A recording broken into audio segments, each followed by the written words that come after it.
Are we living or just distracting ourselves from death? Most people don't live their days like they are dying.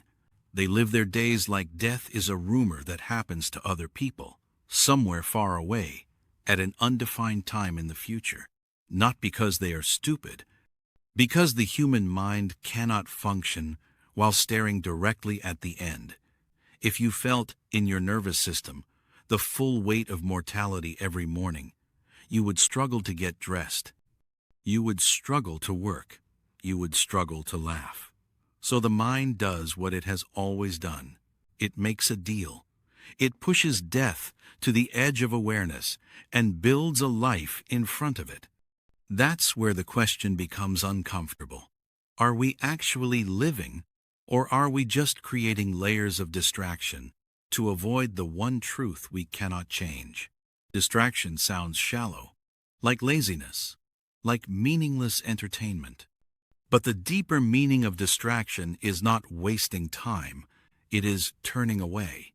It is choosing not to look directly at something unbearable. And death is the most unbearable thing the mind has to face because it is not a problem you can solve. You can postpone it, you can deny it, you can decorate around it, but you cannot win against it. So the mind does what it does best. It builds reality out of manageable pieces. A lot of what we call life is a structure built to keep death out of focus. Calendars, plans, routines, goals, arguments, promotions, purchases, dramas, notifications, endless scrolling, background noise, constant conversation. None of these are evil by themselves, but they can become a blanket pulled over the face of mortality. Busy becomes safe, loud becomes safe. Next thing becomes safe. Anything that keeps the mind moving becomes safe, because stillness invites the bigger questions. The moment you sit in silence, death returns to the room, not as a dramatic thought, but as a quiet presence behind everything. The ticking clock becomes louder. Time becomes real. The mind begins to notice how every second is consumed and never returned. That is why so many people hate silence. Silence is not empty. Silence is honest. There is a reason people often feel uneasy on Sunday night, or in the middle of the night, or after a party ends. The distraction stops. The mind is left alone with itself. And what rises is not always sadness.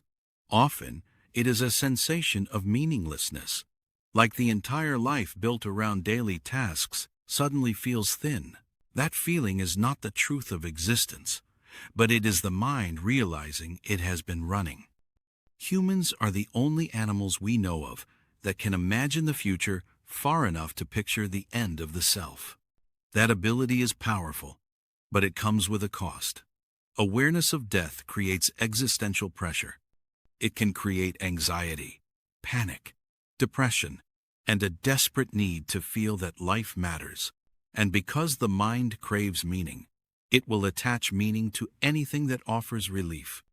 This is how people become obsessed with status, achievement, and recognition, not because they are shallow, but because these things promise symbolic immortality.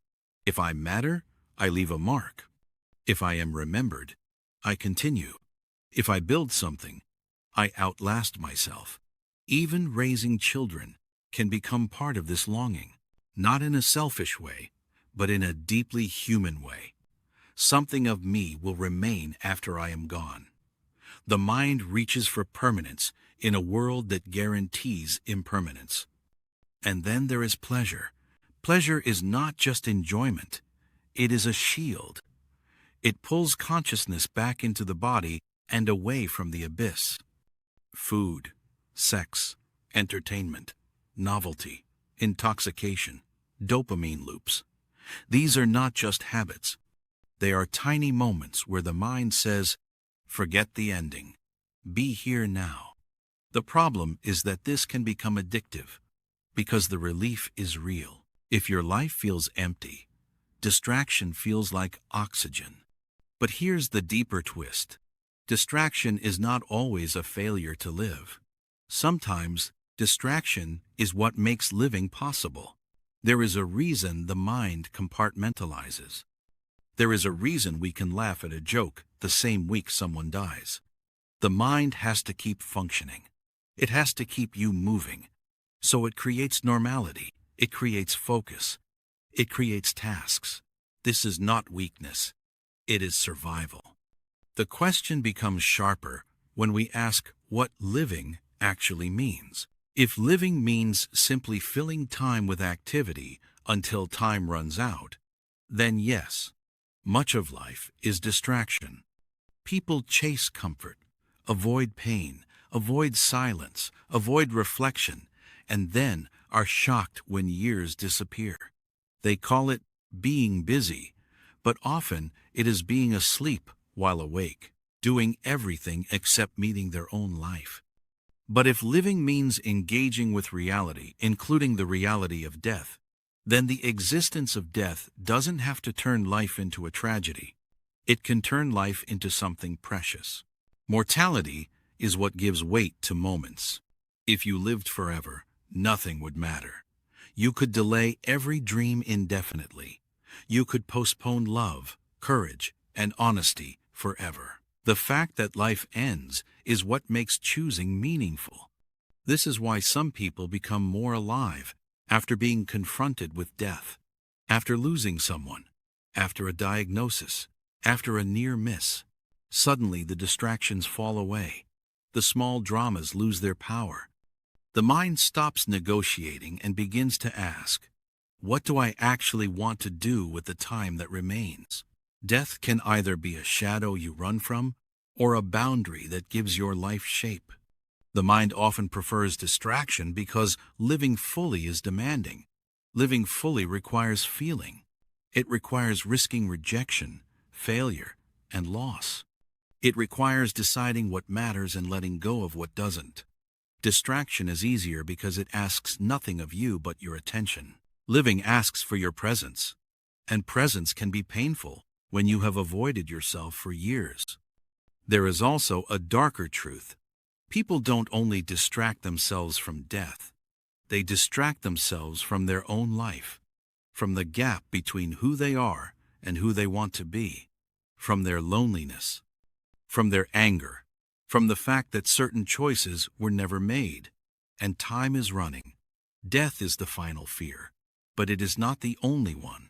Sometimes death is just the name we give to a deeper discomfort, the fear of waking up too late. So are we living, or just distracting ourselves from death? Both can be true at the same time. Some days you are truly living even if you don't call it that. A real conversation, a moment of love, a walk where you actually notice the world, a decision that aligns with your values, a boundary you finally set, a fear you face. Those moments are life, and they do not require grand meaning. They require presence. Other days, you are hiding. You are consuming noise to avoid stillness. You are chasing dopamine to avoid emptiness. You are filling your calendar so you don't have to sit with yourself. And that is not evil either. It is human. But it becomes tragic when it becomes permanent, when the entire life turns into avoidance. The most honest way to live is not to obsess over death, but to let it stand in the room without pretending it isn't there. To let it sharpen your priorities rather than poison your joy. To stop waiting for a someday that may never arrive. To stop giving your attention to things that do not deserve your limited time. Because time is the real currency, and you spend it whether you mean to or not. And in the end, the question isn't whether death is coming. The question is whether you are using your days to feel alive or just to feel occupied.